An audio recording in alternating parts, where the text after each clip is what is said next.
Bonjour. On m'a demandé de donner mon point de vue sur ce qui se passe en République démocratique du Congo, le conflit entre la République démocratique du Congo et le Rwanda. Ça fait beaucoup d'années que nous travaillons pour la paix en République démocratique du Congo. Nous le faisons d'une manière très discrète. Nous mettons notre poids avec les négociations. Nous rencontrons beaucoup d'acteurs politiques dans le monde entier. Et aujourd'hui, on m'a dit quand même de donner mon point de vue sur ce qui se passe en République démocratique du Congo. Tout le monde sait, du moins les amis les plus proches, ce qu'on a fait pour que Félix devienne président au Congo, pour que Kabila parte, ça c'est ça, et c'est simplement la conséquence que Félix devienne président du Congo. Ça aurait pu aussi un autre membre de l'opposition qui aurait pu prendre le pouvoir.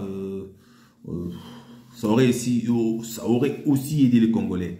Bon, d'accord. Maintenant, il s'agit de la situation actuelle. Au lieu de prendre beaucoup de temps, je parle de ça. OK. Il y a la majorité des gens qui veulent qu'on puisse punir le Rwanda, lui donner des sanctions, sanctionner le Rwanda, comme si cela va mettre terme, fin de conflit qu'il y a au Congo. Le problème n'est pas aussi simple que ça. C'est très complexe ce qui se passe au Congo, puisque Kagame n'est qu'une marionnette des Occidentaux, et tout le monde le sait, tout le monde qui sait vraiment, qui a mis beaucoup d'énergie pour comprendre la complexité du problème du Congo,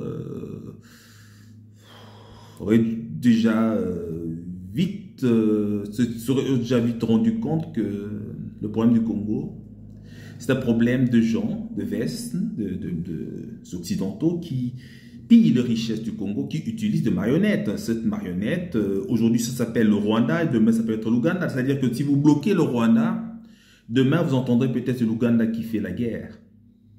Donc, le problème, c'est pas ça. Le problème, c'est d'attaquer les Occidentaux et leur dire d'arrêter. Et les gens qui sont ici dans le Parlement européen, qui luttent contre le Rwanda, c'est bien, mais c'est pas suffisant. Ils doivent aller un peu beaucoup plus loin, dire à leurs propres gens d'arrêter avec le néocolonialisme.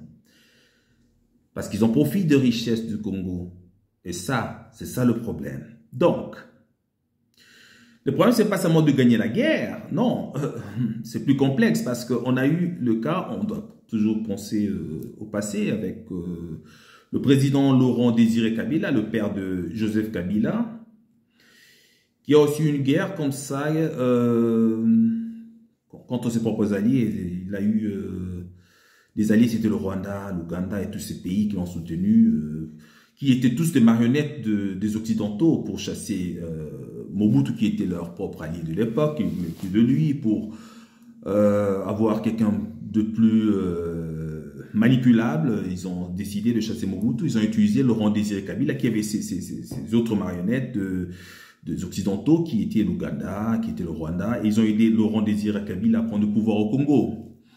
Donc, voilà que Laurent Désiré Kabila a pris le pouvoir et il a voulu redevenir nationaliste en disant je veux maintenant voir l'intérêt des Congolais.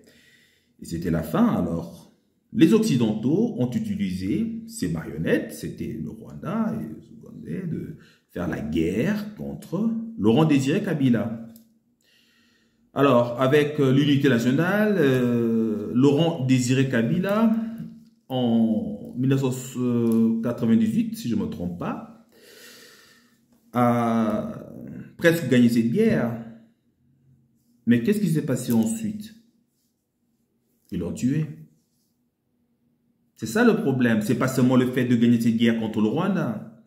Parce que les Occidentaux sont en mesure de tuer le président actuel qui est Félix Tshisekedi. Et c'est là où il va. C'est là le grand problème. C'est pas le problème de chasser le Rwanda. Le problème, c'est de stopper les Occidentaux. Parce qu'ils peuvent toujours réutiliser le même schéma, c'est-à-dire celui d'éliminer le président du Congo si il est en train d'étouffer leur marionnette, qui est le Rwanda. Ou ils peuvent utiliser encore notre stratégie, et l'Ouganda qui fait la guerre au Congo. Donc le Congo a beaucoup de pays frontaliers et qui peuvent toujours être utilisés par les Occidentaux. Donc on a besoin d'un côté de l'unité africaine et de l'autre côté de bloquer et d'éveiller la conscience des Occidentaux, de beaucoup d'Européens, beaucoup d'Américains, des citoyens simples, leur expliquer ce que leur gouvernement fait ou font en Afrique. Donc, c'est le temps d'empêcher cela. C'est le temps d'être actif pour essayer d'aider l'Afrique en général.